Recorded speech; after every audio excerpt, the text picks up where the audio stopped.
So today we are talking about fundamental number 8. Today we have Josie and Elsie.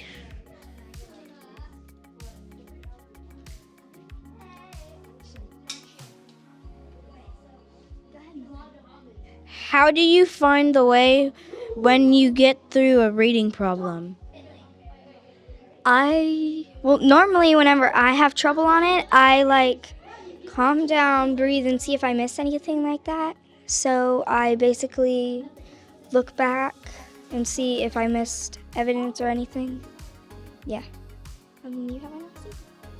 So I pretty much do the same thing. I go back to the story, I see if I missed anything that I didn't read, and stuff like that. What do you do when you don't have all the ingredients? How do you solve this? Who wants to go first? Whenever I don't have any ingredients to things and I'm out, I just normally go to the store, and if that store doesn't have it, go to another one. If that doesn't have it, I just go home and make something else.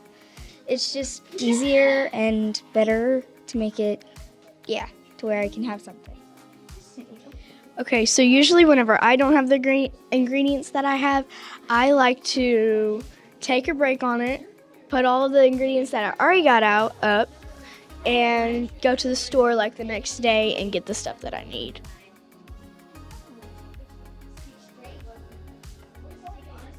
How do you find the way when you're making a video and you keep laughing?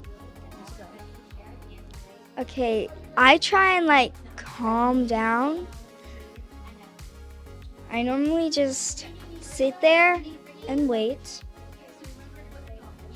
And then I start looking, and I just calm down, wait, and then try and start. It's much more easier that way. So, if I keep on laughing over and over again, I like to calm down, breathe, and just calm down. That's it, folks.